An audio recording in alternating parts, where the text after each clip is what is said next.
Le thé est là, tout est là, ok. Je suis un peu stressé, mais voilà. Allez, bon, allez, on commence.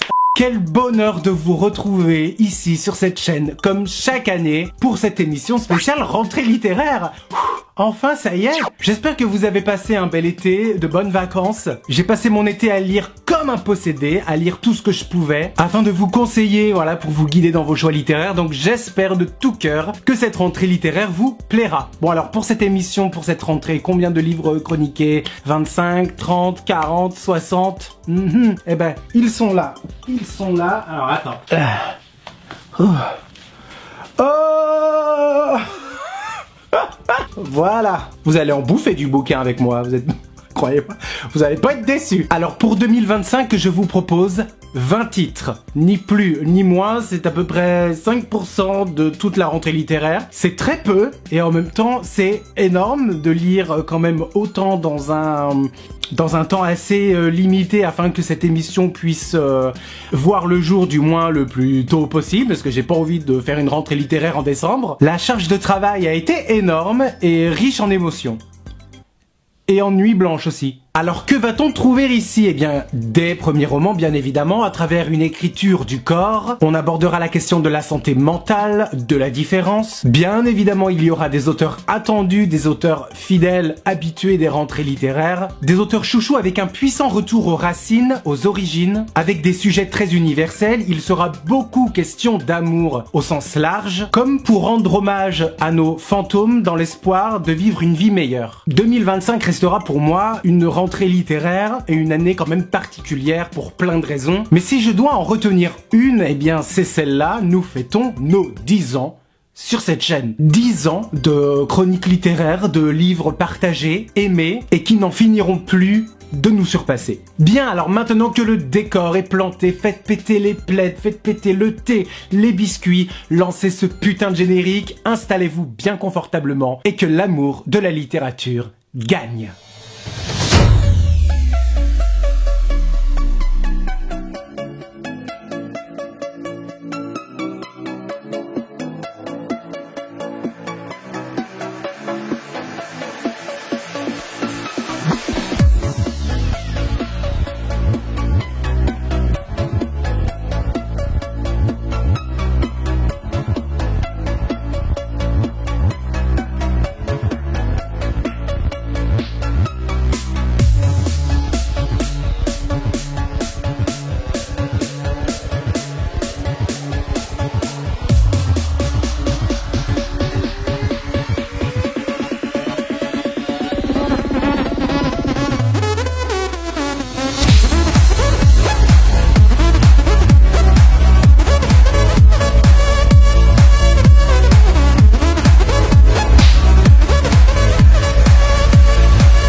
Premier roman.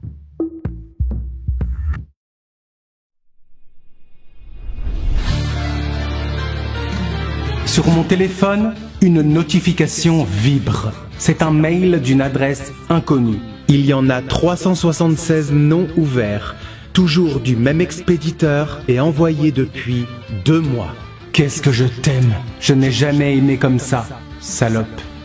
Aval, premier roman de Séphora Pondy aux éditions Grasset. Cette histoire n'est pas qu'une histoire de bouche, c'est une histoire de double. Tout commence en juillet 2018, pendant la finale de la Coupe du Monde de football. Alors que des millions de Français sont devant leur écran, un homme se cache dans les toilettes publiques d'un centre commercial. Dans la bouche de Tom macère des amertumes, une bouche aux dents usées, une bouche dont les dents grincent à longueur de journée. Tom est couvert de sang. Mais Tom s'appelle en réalité Romain Marais. C'est un étudiant érotomane dont les désirs riment avec dévoration. À ses côtés, l'âme, une femme noire dont la peau a été déchiquetée. Pour comprendre ce cauchemar, remontons 7 jours avant l'incident. Actrice au succès grandissant, l'âme enchaîne les tournages par son profil de comédienne rare. Mais il y a un hic, le corps tout entier de l'âme est en proie à de terribles démangeaisons. Eczéma, plaque,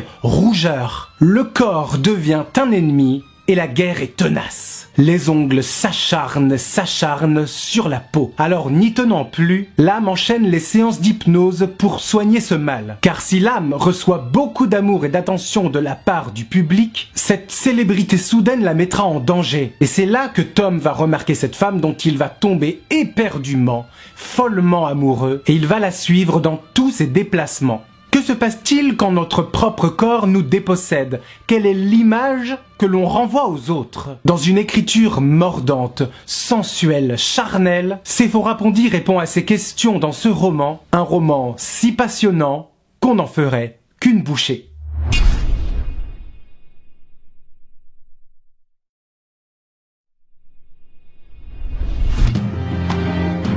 Je n'entends rien, je vois flou. L'oxygène m'asphyxie, nausée et vertige. Je dois me rendre aux toilettes à 4 pattes pour ne pas tomber. Publiée aux éditions du Mercure de France, Alice Botelho lève le voile sur un sujet important avec folie entre mes doigts. Les folles sont les femmes puissantes, les gladiatrices d'aujourd'hui. Une nouvelle expérience s'impose à Alice. Âgée de 20 ans, elle est internée en hôpital psychiatrique. Le temps est suspendu dans ces lieux étranges et violents. On s'ennuie très vite, mais pour Alice, pas question de se tourner les pouces. En se mêlant avec les autres, des liens vont commencer à naître. La maladie, les traitements lourds, les séances chez le psy et les diagnostics, autant de croix lourdes à porter. Et donc par sa jeunesse et sa sympathie, Alice fera la connaissance de Josie, de Vicky, de Christelle, de Maude, un groupe de femmes soudées dont chacune va raconter son histoire. Et grâce à cette solidarité, cette sororité, Alice va se réapproprier sa propre histoire et mettre des mots précis sur son corps meurtri par ce mystérieux mal.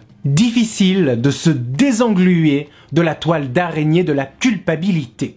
La langue est crue, franche, très rythmée, mais elle est aussi très lumineuse et très drôle. On s'attache à ces femmes qui se serrent les coudes pour ne pas sombrer dans la folie. Parfois, elles voudraient pouvoir guérir, pouvoir sortir de cette clinique, mais qu'est-ce qu'il y a à voir ou à revoir dehors? Est-ce plus raisonnable d'être enfermé, d'être en sécurité ici, ou de se prendre la violence du monde extérieur? Folie entre mes doigts, premier roman qui aborde la question de la santé mentale sans tourner autour du pot. Mention spéciale à la scène du sex shop qui m'a fait beaucoup rire, car quand la folie nous guette, parfois le rire est le seul remède qu'il vous reste.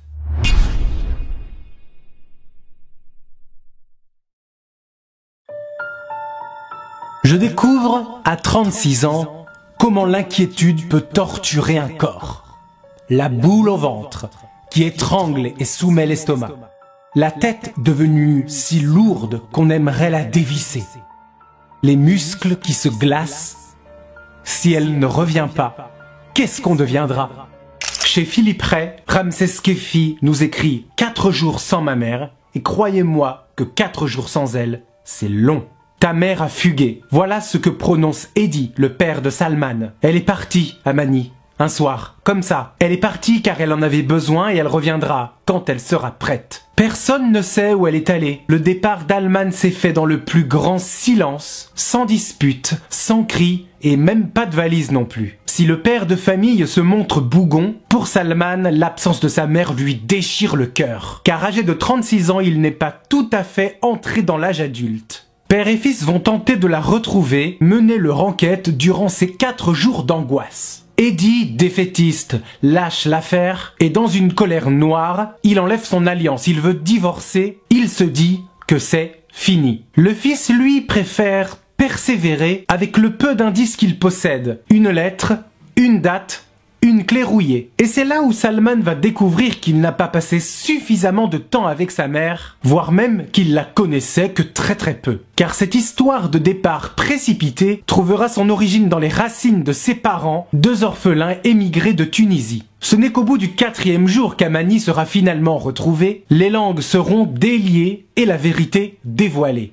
Dans ce premier roman très touchant, Ramsès Kefi rend hommage aux femmes et aux mères qui portent leur famille à bout de bras, sans se plaindre, sans renoncer à changer l'autre. Car si les failles sont silencieuses, il faut parfois remonter dans le passé pour mieux apprécier la valeur du moment présent.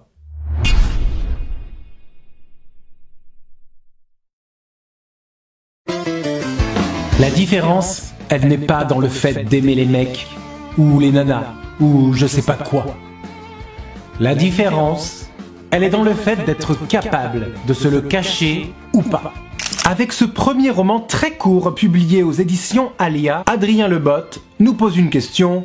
Tu cherches quoi? Avec cette enquête sociétale, les réponses se trouvent dans plusieurs témoignages anonymes à travers le prisme de la drague. Les lieux de drague, en France, on en compte presque autant que de supermarchés. Que ce soit en forêt, sur une aire de repos, dans un parc ou via une application de rencontre, prisés par les hommes à l'abri des regards, qu'est-ce que ces lieux ont fait de nous? L'adrénaline, l'inconnu, le secret enveloppent ce monde un peu à part. Adrien donne une voix à cette ambiguïté collective et à leurs désirs inavoués. Ces hommes fréquentant ces lieux de drague sont homosexuels, hétérosexuels, célibataires, veufs, mariés, pères de famille. Certains sont connaisseurs, sont des habitués, et d'autres recherchent de nouvelles expériences inédites pour assouvir leurs fantasmes, bien évidemment en toute discrétion. À travers leurs portraits, tous les âges, toutes les origines, tous les milieux sociaux se côtoient, se mélangent, et bien évidemment aussi toutes les sexualités sont représentées. On recherche une première fois, un coup d'un soir. Adrien Lebotte éclaire ces zones d'ombre et redonne humanité à ces anonymes qui ont choisi de vivre leur sexualité dans le silence et dans le secret. Car si le livre dissèque un pan caché d'une société normée, c'est aussi un langage particulier avec ses propres codes et avec ses propres failles. Comment drague-t-on en 2025? Comment vivre son homosexualité dans la campagne profonde sans se faire insulter? Comment l'homophobie se met en place et se manifeste dans le milieu gay? Comment vivre une double vie entre sa vie de famille et celle que l'on aimerait mener? L'envie d'aimer, l'envie de faire l'amour est-elle toujours là après un certain âge? Tu cherches quoi? C'est une quête du désir difficile à assumer pour les hommes qui ont peur du jugement des autres. Car tout comme la littérature, le désir nous éclaire sur notre identité et sur ce que nous sommes vraiment à l'intérieur.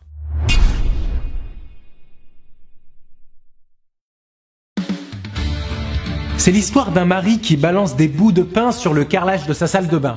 Sa femme lui demande ce qu'il fait, il répond « C'est pour faire fuir les éléphants ». Elle lui dit qu'il n'y a pas d'éléphants chez eux. Et il répond « Ah, tu vois que ça marche ».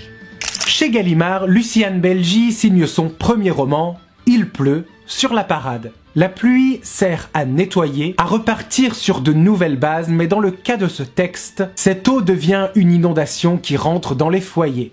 Toutes les familles heureuses le sont de la même manière, les familles malheureuses le sont chacune à leur façon. On pourrait penser que dans le cas de cette histoire, Jonas et Lucie forment un couple comme les autres. Mais depuis que leur petit garçon est venu au monde, Lucie s'est toujours méfiée des enfances heureuses. Les enfants ravis d'être là, mon doudou, mon tracteur, mon goûter, ça fait des parents, des adultes, sans aucune résistance. Et pour cause, Ariel est un enfant violent, il tape sur les autres gosses. Il aimerait être normal, mais ce n'est pas vrai. Personne n'est normal. Le quotidien du couple bat de l'aile et se réfugie dans l'isolement, refusant de se mêler avec les autres parents par peur de représailles. Terminer les goûters d'anniversaire avec ses autres camarades. Et bonjour les séances avec la pédopsychiatre. Difficile de savoir l'origine de cette colère, d'autant que le couple est tout ce qu'il y a de plus équilibré, de non-violent, d'intelligent. Le genre de couple qui s'excuserait presque d'exister.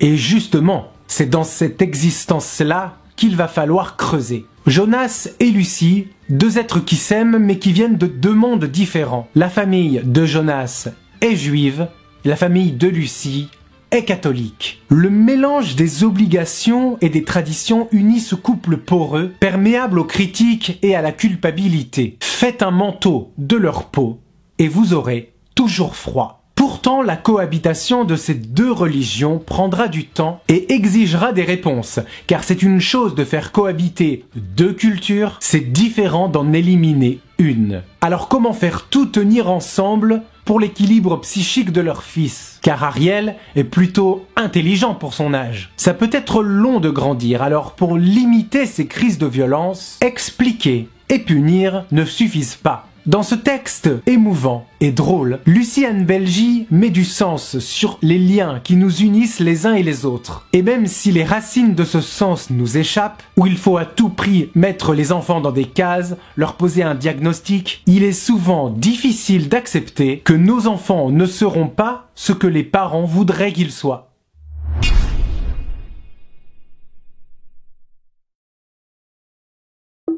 Auteur déjà publié. À la fin de cette journée, les tirs sont de plus en plus forts. La poussière, les cratères, les cris, le vacarme explose les corps. Ce 19 août 1936, nous sommes les fantômes. Tu es ton presque fantôme et moi, je n'existe pas.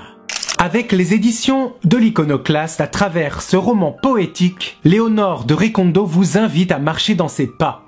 Mais dans les pas de qui? Dans les pas de nos fantômes que le passé a voulu effacer. Écrire, c'est honorer le temps, c'est une manière de raviver le souvenir pour ne jamais oublier. Tout débute dans une cuisine, il fait chaud et sur son fourneau une femme est inquiète. Alors pour chasser son angoisse, sans s'arrêter elle tourne le lait qui frémit dans la casserole. Ce geste répétitif lui fait du bien. Tant que la spatule en bois continuera de tourner, il ne lui arrivera rien. Cette femme s'appelle Enriqueta, mais que se passe-t-il au juste? Dehors c'est le chaos. Nous sommes en 1936 en Espagne et le franquisme explose sur une idéologie conservatrice et nationale catholique qui s'incarne dans les institutions autoritaires. Sous la dictature, la guerre civile bat son plein, les franquistes s'invitent et s'imposent dans les familles. Enriqueta doit fuir sa maison sur le champ,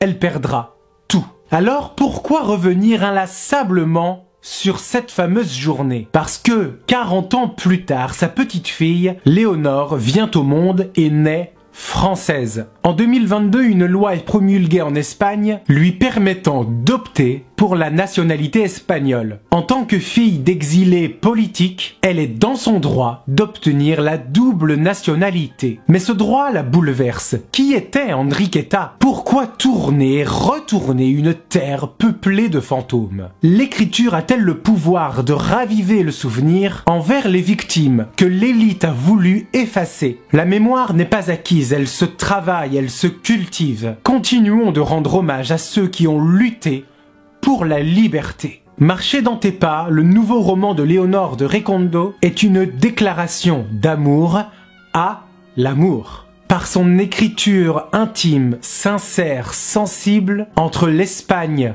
et le Pays Basque, elle réconcilie une certaine époque de l'histoire avec le présent, comme un paradis perdu.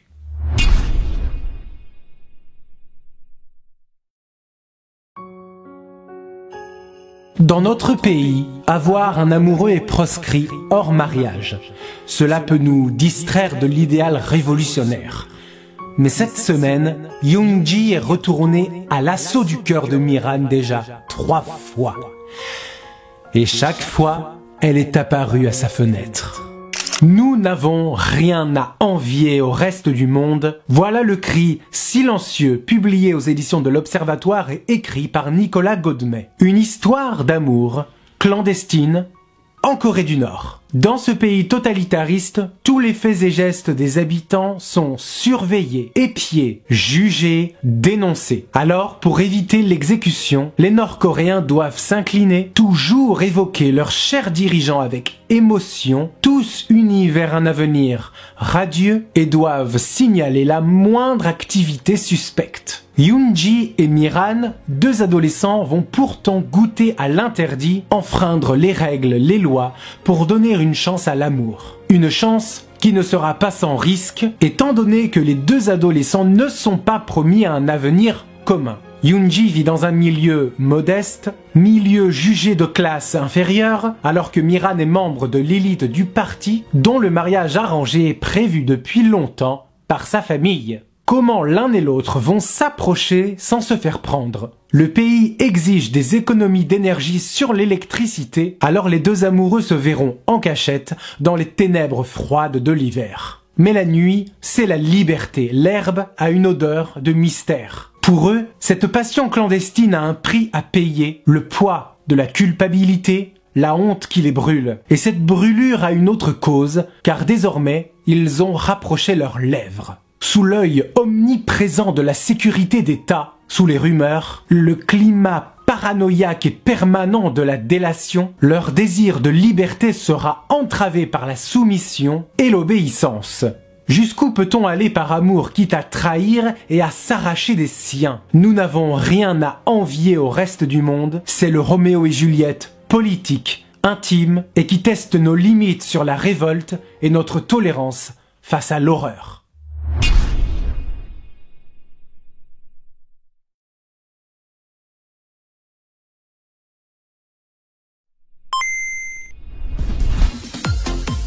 Elle est apparue sur l'écran de la télévision, dans les pages de publicité qui ponctuaient les dessins animés du mercredi matin.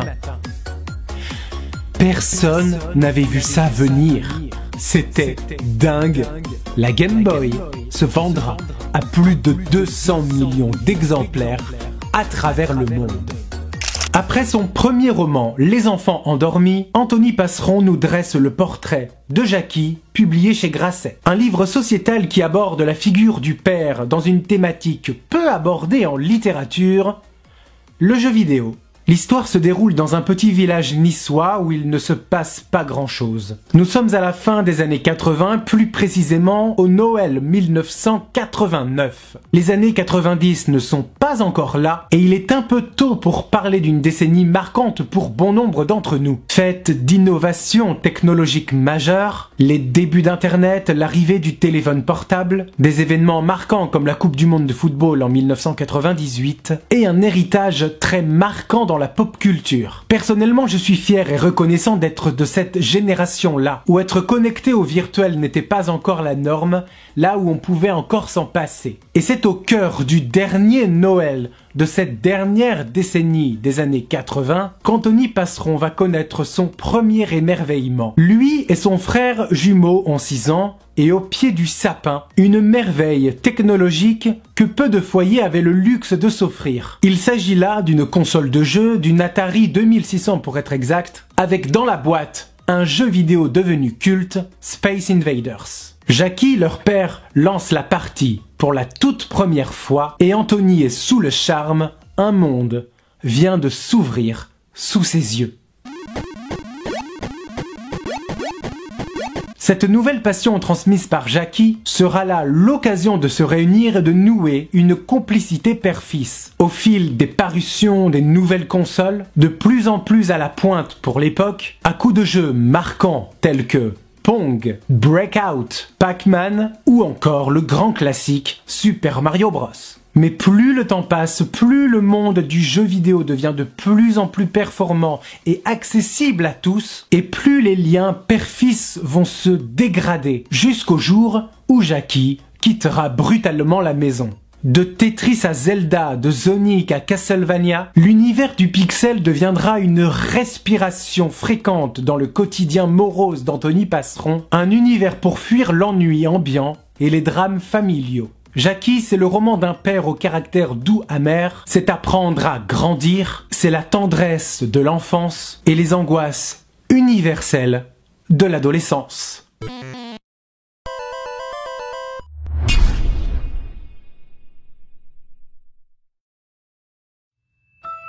Je ne sais pas ce que c'est d'être une fille.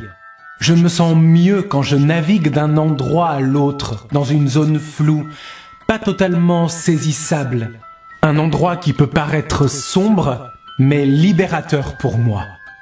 Publié aux éditions de l'Olivier, après le succès remarqué de la petite dernière, Fatima Das nous invite à jouer le jeu. Le jeu est lancé par Kayden. Combien de temps va-t-elle tenir en seconde générale? Elle se moque d'arriver en retard. Elle fait ça pour sa mère. Il suffit de jouer, à faire semblant. Kaiden a toujours été une ado très bien entourée, par sa mère, par sa grande sœur, et puis au lycée, il y a ses amis, Nelly, Sammy, Jenna. Elle mène une vie heureuse et équilibrée, pas un nuage dans le ciel. Alors lorsque Kaiden doit remplir la fiche de renseignement, elle se contente de barrer les informations sur le père, ne coche rien sur le sexe, ni masculin, ni féminin. Pour finir, elle ne répondra qu'à une seule question. Qu'aimez-vous faire de votre temps libre? Kaiden note écrire et repose son stylo. Madame Fontaine, professeure de littérature, est surprise et lui demande des explications. La lecture de cette fiche de présentation a été rapide. Kaiden cherche ses mots mais rien ne sort de sa bouche, comme tétanisé.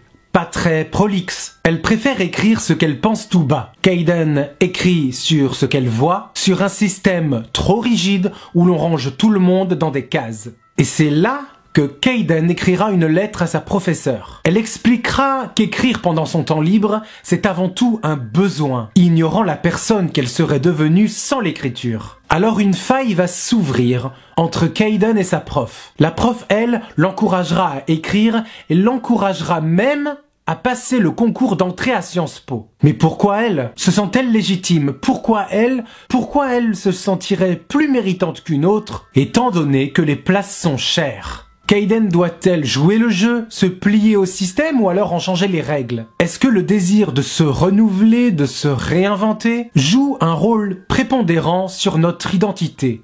Fatima Das nous parle de l'ambition, du désir d'écrire, de l'envie d'avancer, de se protéger, mais surtout du long chemin à traverser pour apprendre à s'aimer.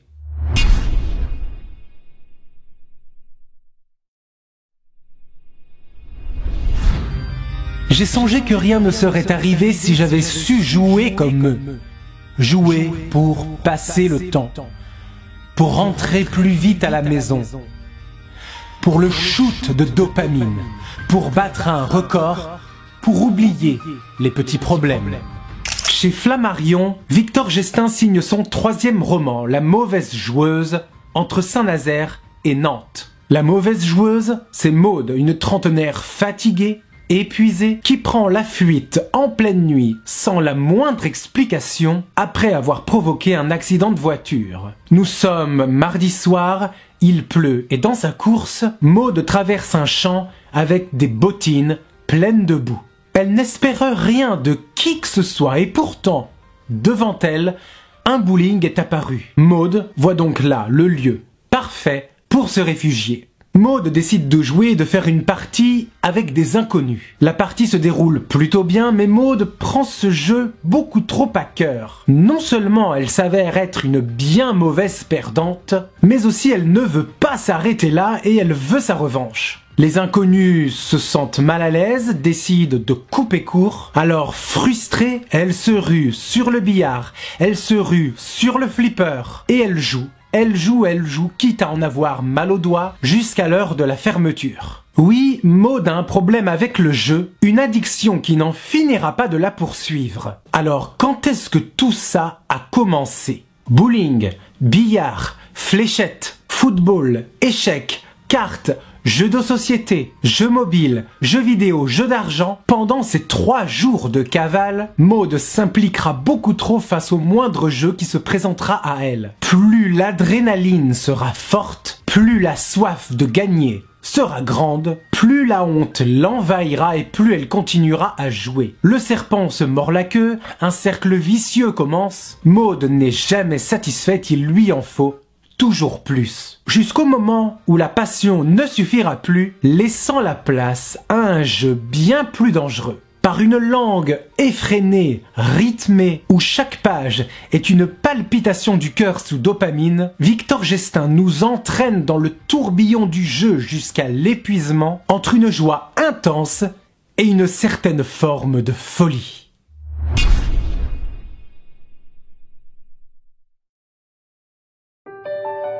Demain, dès l'aube, à l'heure où blanchit la campagne, j'irai bien botter le cul des parigots parce que dans nos campagnes, y a plus personne.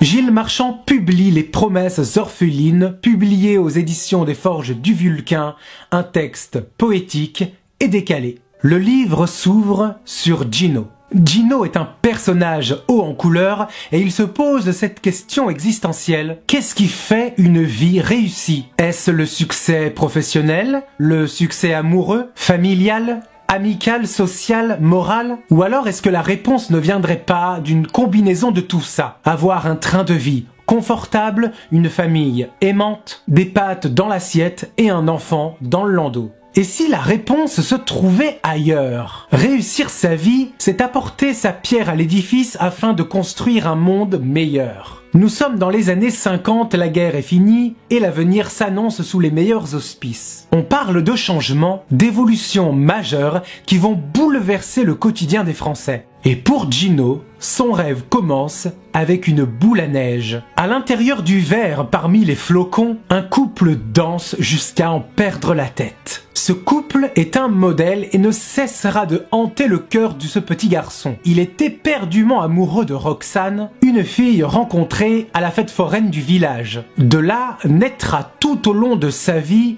un sentiment tenace et contradictoire, savoir que l'on ne sera jamais seul. Et pourtant, Gino ne se sentira jamais aussi seul. Pourtant, Roxane restera l'unique objet de son amour. Bien qu'elle choisira de partir pour devenir une actrice à la renommée internationale, l'explosion ne viendra pas. L'explosion ne viendra jamais. Et Gino attend. Et Gino passe à côté de sa vie. Et Gino rêve d'une vie meilleure, lui qui ne s'arrêtera jamais de rêver sans se réveiller, sans passer à l'action. Gino cherche sa voie, nourrit une passion pour ce pays en perpétuelle croissance, on creuse un tunnel sous la Manche, on construit des tours toujours plus grandes, le PIB est à son paroxysme, le chômage baisse, on part à la conquête de l'espace avec les premiers pas sur la Lune. Pour Gino, le monde rêve en grand. On prédirait l'invention des voitures volantes pour l'an 2000, on pulvériserait des records de vitesse, aérotrains,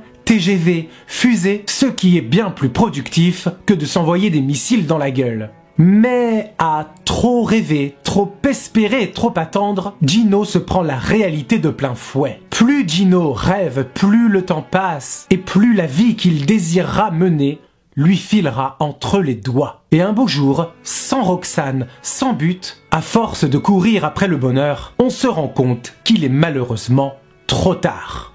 Gilles Marchand nous raconte avec douceur la période des 30 Glorieuses, une période pleine de promesses où tout était possible. C'est aussi un hommage vibrant à nos cœurs d'enfants qui ne rêvent que d'une chose, pouvoir décrocher la lune.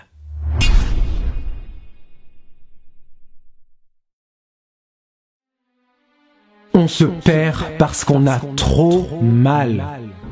On devient fou de trop souffrir. La folie, c'est le pays des souffrances qui n'ont plus nulle part où aller. Apprendre égale souffrir. Souffrir veut dire apprendre.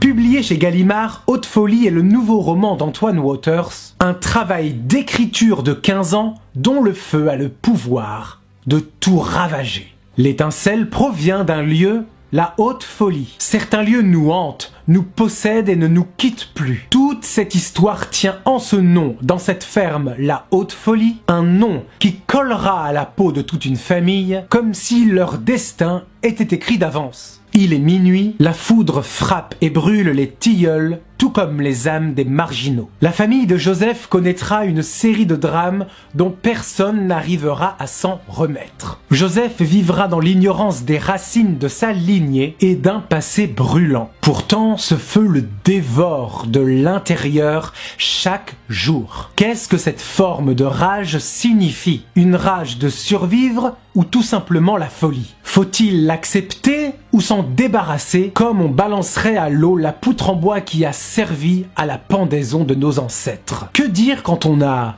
tout perdu après avoir vendu la mort?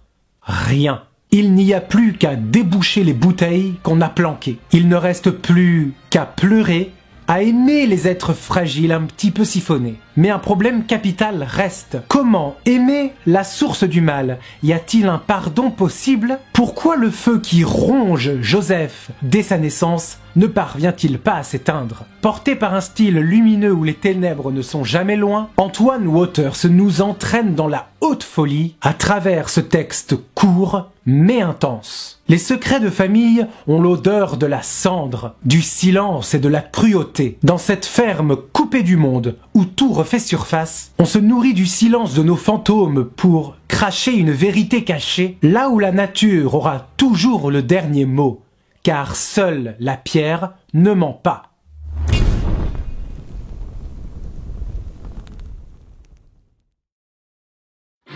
Il était impossible de déceler une contrepartie positive dans le fait d'avoir pour mère une meurtrière sadique de chat.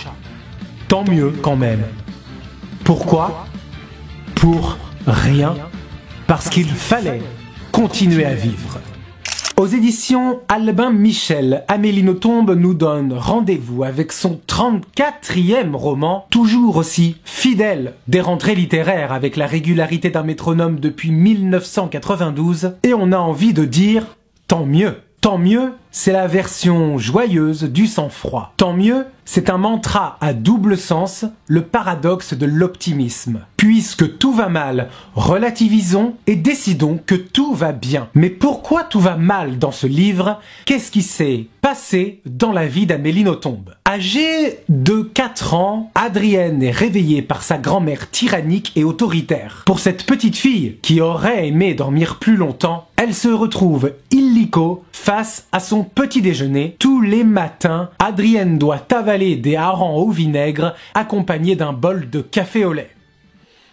Pour une petite fille de 4 ans, oui. Alors comme unique réaction logique face à une telle horreur, Adrienne vomit sous les yeux de sa grand-mère. Mais aussi longtemps qu'Adrienne vomira, elle remangera son vomi jusqu'à ce qu'elle ne le rende plus. Alors pour survivre à ces situations parfaitement inhumaine, puisque coincée chez sa grand-mère, puisque personne ne viendra la sauver, Adrienne s'adapte et se révélera être une dure à cuire grâce à ce tant mieux qu'elle taira en elle aussi longtemps qu'il le faudra. L'histoire prendra un autre tournant quand Adrienne retournera auprès de ses parents à la fin de l'été à Bruxelles. Là, elle raconte à ses parents ce qu'elle a vécu, jusqu'au moment où elle parlera du fait qu'elle a joué avec le chat de sa grand-mère. Aussitôt, la mère se décompose, stupeur et tremblement, puisque l'on apprend que la mère d'Adrienne a été une redoutable serial killeuse de chats. Pendant plus de 40 ans, cette mère zigouille tous les félins qu'elle croise d'un quartier à un autre. Au premier abord, on pourrait supposer que ce livre-là est encore un conte sombre issu de l'imagination d'Amélie Nothomb. Seulement, il n'en est rien puisque l'histoire d'Adrienne n'est autre que l'histoire de la mère d'Amélie Nothomb. Haïr sa famille ne résout rien et ne peut que porter préjudice à soi-même, puisque celui qui est sa famille, même pour les meilleurs motifs, finira par se haïr lui-même. Si ce livre est un acte de résistance face aux ténèbres, c'est également l'occasion pour Amélie Nothomb de faire son coming out d'orpheline. Après Premier sang, dans lequel elle rendait hommage à son père en 2021, Tant mieux vient compléter et terminer le tableau de ses parents avec celui de sa mère. Même si ce roman s'avère sombre, il prône la lueur dans les failles en chacun de nous, puisqu'avant tout, l'acte d'écrire est un acte d'amour.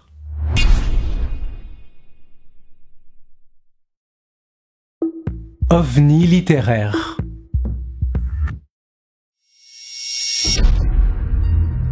Regardez la chambre d'enfant.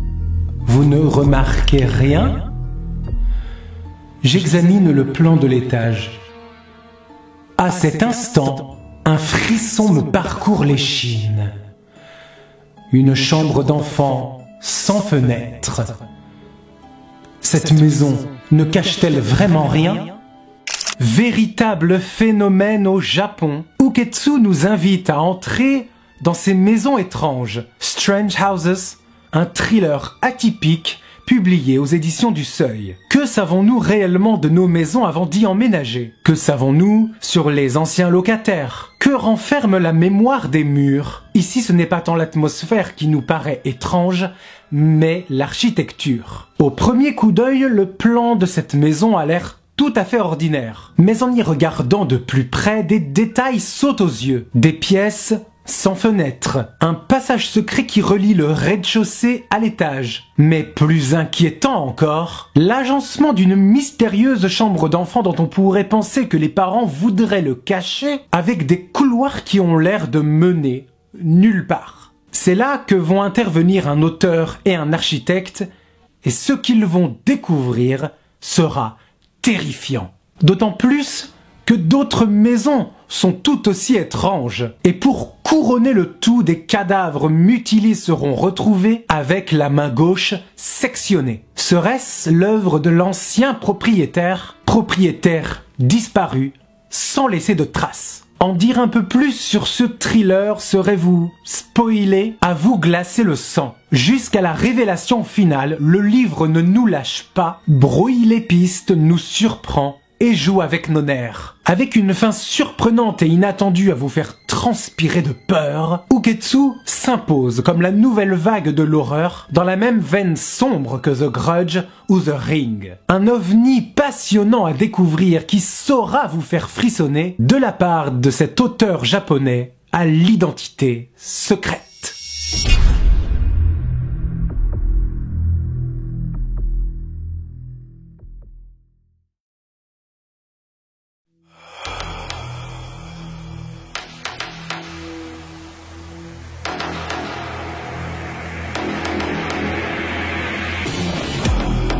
Si toutes les vies qui croisent les nôtres sont dignes d'intérêt, toutes ne présentent pas un intérêt littéraire.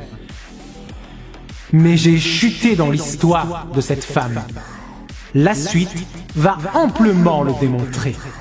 Publiée aux éditions du Cherche Midi, Chloé Safi se confie sur la vocation, une vocation dont la thématique reste taboue en France, la culture du BDSM. L'écriture de ce livre commence pendant le confinement. Dans son appartement, au milieu des cartons, Chloé et son compagnon font le tri de 15 ans de vie commune. C'est donc là le moment idéal pour se recentrer, pour recharger les batteries, bref, pour faire une pause. Et ce matin-là, Chloé Safi se connecte sur Facebook. Parmi les demandes d'amis, une femme va attirer son attention. Chloé clique sur « Accepter » sans se douter qu'elle vient de mettre un pied dans un engrenage troublant et vertigineux. Cette femme s'appelle Salomé et souhaite lui parler de tout ce qu'elle vit depuis tant d'années. Sur les photos que Salomé publie sur Facebook, elle se montre toujours tirée à 4 épingles. La coiffure est soignée, le maquillage tellement bien réalisé qu'on jurait une peinture sur une toile. Mais un mystère laisse planer le doute. Sur toutes les photos, Salomé fuit l'objectif, comme si elle n'assumait pas cette partie de sa vie, comme si elle n'acceptait pas de se regarder en face. Intriguée, Chloé Safi veut en savoir plus sur son expérience, sur son parcours. S'ouvre alors une brèche, un monde fascinant dans le milieu BDSM. Salomé bosse dans un cabinet parisien. Son travail consiste en des tâches de secrétariat a priori banales, répondre au téléphone, organiser des réunions, apporter des cafés, accueillir les clients, préparer des documents administratifs, et tout dans son attitude, dans ses gestes, dans le placement de sa voix, dans sa démarche. Tout de sa préparation exige un professionnalisme exemplaire, voire parfaitement et extrêmement irréprochable. Le moindre de ses faux pas nuirait à l'image et à la réputation prestigieuse de son directeur. Car quelque chose cloche dans cette entreprise, il manque des éléments de contexte. Et là, Chloé Safi s'interroge. Pourquoi Salomé doit-elle abandonner sa vie, ses proches, ses affaires personnelles? Pourquoi doit-elle porter cet uniforme taillé sur mesure et à forte charge érotique? Et comme pour enfoncer le clou, Salomé doit suivre et subir des cours d'éducation sexuelle, subir des châtiments corporels et de la chirurgie esthétique. Cette soumission permanente jusqu'au boutisme va profondément pousser Chloé Safi dans ses derniers retranchements. Les confidences se font de plus en plus crues, de plus en plus choquantes, jusqu'au moment où une question évidente apparaît. Et si tout cela n'était qu'un tissu de mensonges? Véritable ovni de cette rentrée littéraire, Chloé Safi dissèque et analyse au scalpel la psychologie humaine sous le prisme de nos fantasmes les plus fous.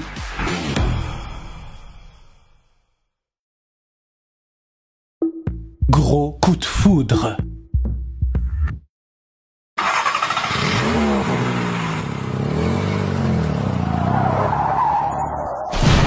La roue avant percuta en pleine tête une femme de 54 ans qui pédalait devant lui à vélo. Cette femme, c'était ma mère. Ce livre est le récit de cette collision.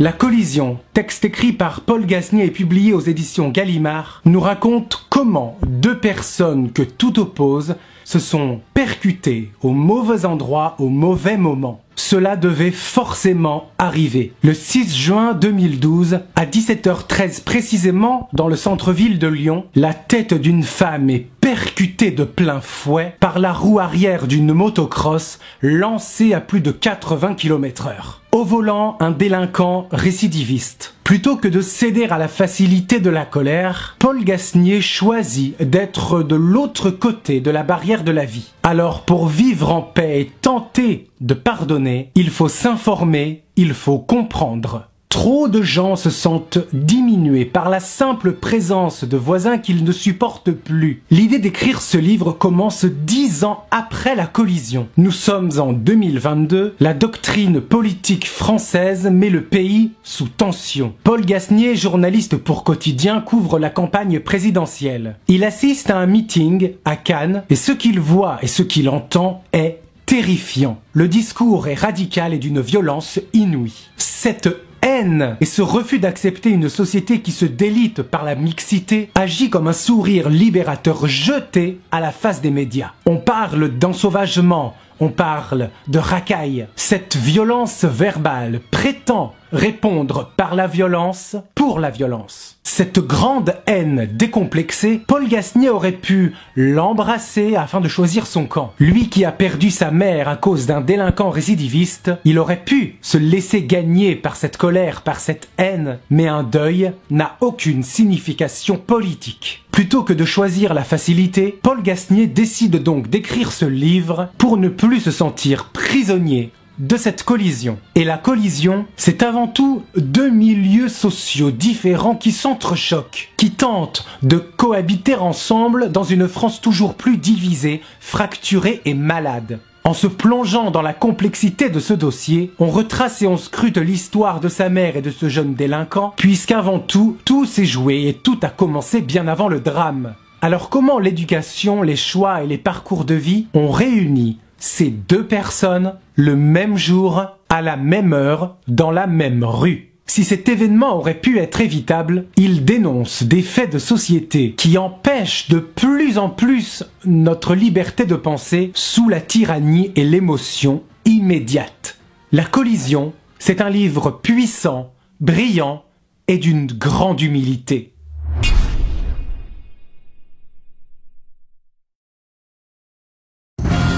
Est-ce que le problème, c'est d'être lesbienne? D'être grosse et moche? Et si c'était l'alliance des trois qui me rendait juste imblairable pour les gens?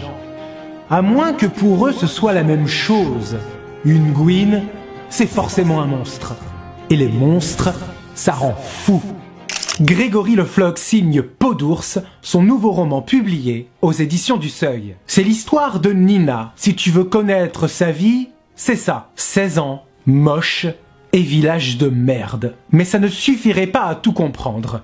Alors je développe un peu. Nina est attirée par la beauté irrésistible des montagnes des Pyrénées. Elle voudrait pouvoir y vivre, se terrer et rester avec les rochers qui l'entourent. Ne faire qu'un avec la nature, ça, c'est son rêve. Prenant conscience qu'elle peut cesser d'exister du jour au lendemain, Nina décide de s'appeler Montperdu. Tout dans ce surnom résonne comme 1000 éclats de voix intérieure qui ne demandent qu'à sortir. Montperdu s'isole et rêve en secret. Sauf que dans ce petit village reclus aux traditions archaïques, rêver en grand n'est même pas toléré. Et pire encore, ça ne devrait pas exister. Alors difficile pour elle, pour Montperdu, de s'accrocher à quelque chose. Pour oublier son quotidien morose, elle écoute Björk, du soir au matin, du matin au soir, partout, n'importe où, n'importe quand. La musique de cet artiste unique devient son seul refuge face à la violence du monde. Elle sait qu'il ne lui arrivera bientôt plus rien, son corps est comme une souche d'arbre mort. Elle douille en silence,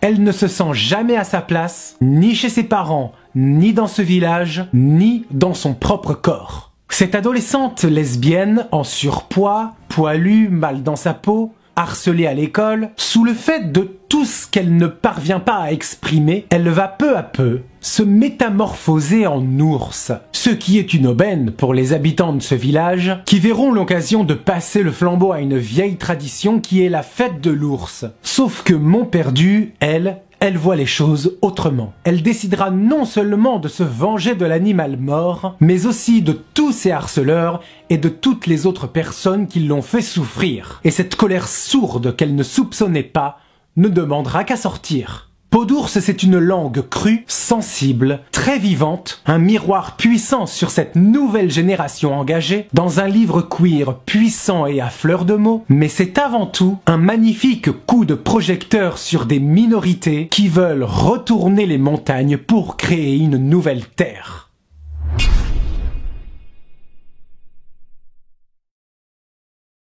La mort n'est rien, mais elle est tout.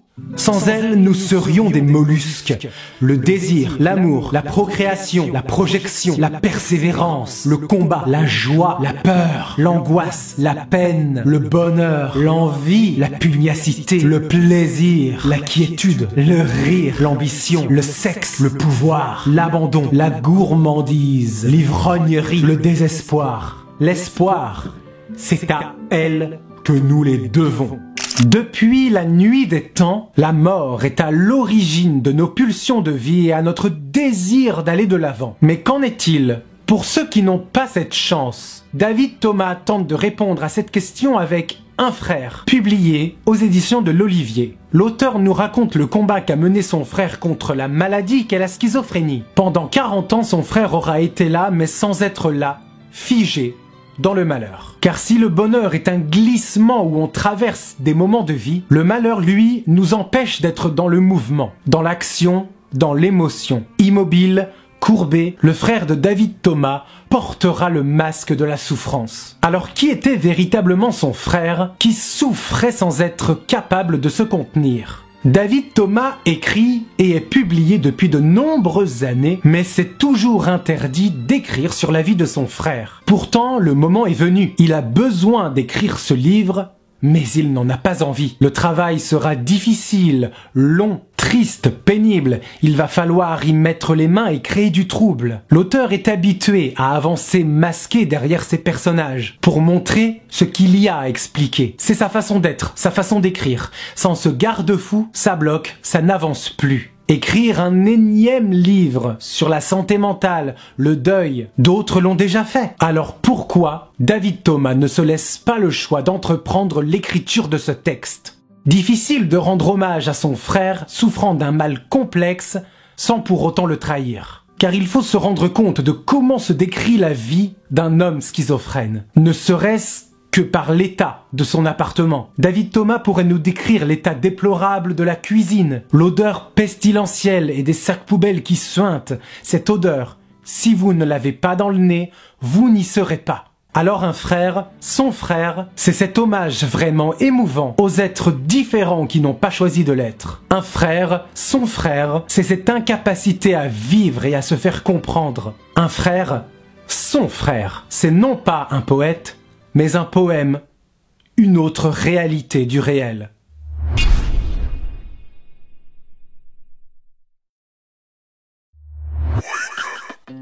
Un grand livre, c'est un livre sans fond. Derrière l'histoire, il y a un point aveugle. Les livres qu'on aime sont des livres qu'on n'a pas compris ou qu'on a cru comprendre, mais les relisant, on découvre un autre sens, une autre facette, une part inexplorée. Raconter l'infiniment petit. Publié Publié aux éditions Julliard, Rachid Benzine nous raconte l'histoire émouvante de l'homme qui lisait des livres, une fable intime que vous n'êtes pas près d'oublier. L'homme qui lisait des livres, je vous le présente. Il s'appelle Nabil. Nabil est un libraire âgé, un homme-livre qui a vécu 1000 vies grâce à la lecture. Tous les matins, il ouvre sa librairie. En attendant la venue des lecteurs, il lit.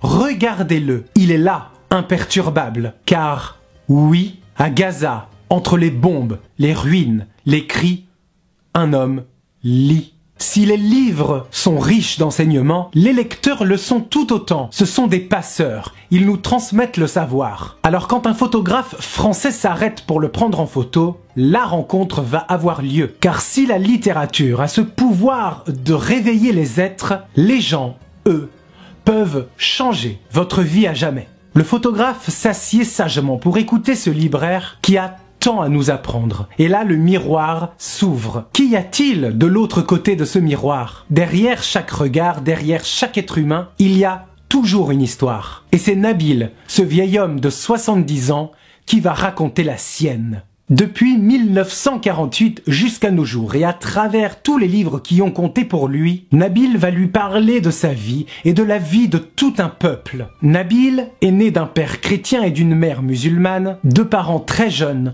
très pauvres, avec cette inquiétude permanente d'être engloutis par leur misère, des parents au corps maigre, épuisés par les heures passées à creuser, à planter, à gratter le sol, les yeux encore collés de sommeil. La poussière qui recouvre les vêtements rêches, le sable qui s'infiltre partout dans les dents, dans les cheveux, dans les ongles, comme si ta propre terre voulait te posséder pour rappeler à chacun à quel point il était pris au piège. S'ensuivent la lumière du soleil qui se mêle à la fumée, la guerre, le bruit des chars, les pleurs des enfants et les hurlements des blessés, les maisons, les corps, les ombres.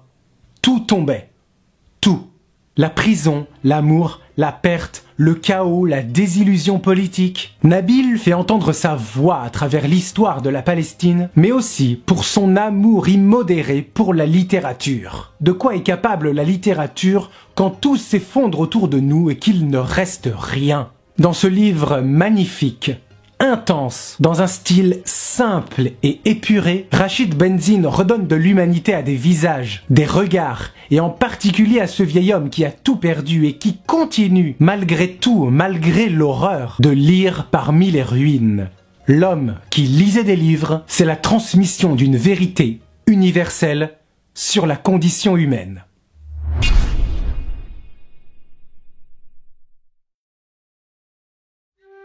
Ma colline, ma vilaine chatte, ma concubine, mon omoplate, ma fleur fanée, ma tendre aimée, mon cœur croisé, introverti, ma pièce montée, ma MDMA, traumatisée, ma tombola, mon alléchant méli-mélo, mon ouragan, mon caniveau.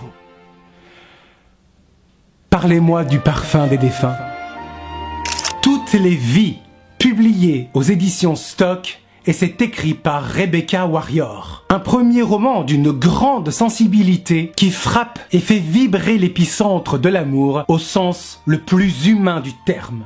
Le livre s'ouvre sur la relation de Rebecca et Pauline, deux femmes follement amoureuses depuis de nombreuses années. Les deux femmes font la même taille, le même poids, partagent la même vision du couple, elles ont plein de projets et n'ont jamais aimé et été aimées aussi fort. Leur rencontre se fait dans un bar à Nantes. Le coup de foudre est immédiat. Rebecca et Pauline s'échangent des regards profonds comme des poignards. Pour elles, c'est une évidence, elles seront ensemble, toutes les deux, jusqu'à ce que la mort les sépare. Si tout allait bien entre elles, très tôt, la mort viendra vampiriser la vie de Pauline, doucement mais sûrement. Pauline souffre d'un cancer du sein. Le combat de la maladie sera très dur à vivre pour Pauline, mais également très dur à supporter pour Rebecca. La femme passe du statut d'amante à celui d'aidante. Pour repousser son impuissance face à un cancer qui gagne du terrain, Rebecca donne tout. Elle donne son cœur, ses tripes, son temps, son âme, absolument tout pourvu que Pauline s'en sorte. Elle est à la fois sa femme, son épouse, sa psy, sa proie, son jouet, sa voix, son épaule, son mouchoir, sa passion, son poison, son infirmière, sa coupable, sa déesse, son frisson,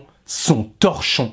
Malgré tous ses efforts, Pauline disparaît chaque jour un peu plus et c'est insupportable. Au décès de Pauline, son monde s'effondre. Pour Rebecca, il ne lui reste alors que les mots qu'elle écrit, et même si les mots sont un outil puissant face au chagrin et au deuil, Rebecca ne parvient pas à dire au revoir à Pauline et à tourner la page. Pour tenter d'aller de l'avant, elle lira tout ce qui est possible de lire. Ce livre est truffé de citations, de références et d'extraits littéraires, comme autant de lumières d'un phare qui nous guiderait dans les ténèbres de notre solitude. De Jean-Paul Sartre à Hervé Guibert, en passant par Simone de Beauvoir, mais aussi sur des textes plus philosophiques, sur la spiritualité et le bouddhisme.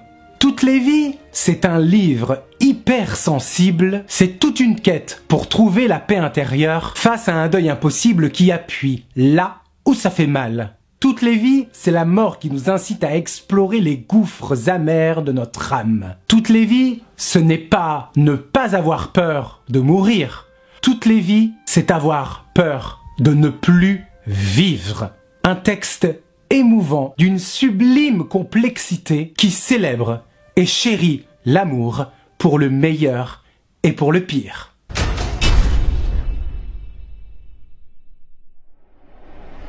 Voilà, 20 chroniques littéraires, des premiers romans, je vous l'avais dit, je vous l'avais promis, des talents à découvrir, des livres coup de cœur, coup de foudre, des auteurs habitués des rentrées littéraires, il y en a eu pour tous les goûts, j'ai essayé d'élargir le spectre de la diversité au maximum avec les moyens que j'avais. J'espère de tout cœur que cette sélection vous a plu. Alors avec tout ça, qu'est-ce que je retiens de cette rentrée littéraire ? Pour moi, c'est évident, pour moi, c'est flagrant. Ces lectures convergent toutes vers un retour aux sources inévitable. Je m'explique. Je vais m'aider de mes notes là, parce que la caméra est sur le point de crever, de s'éteindre.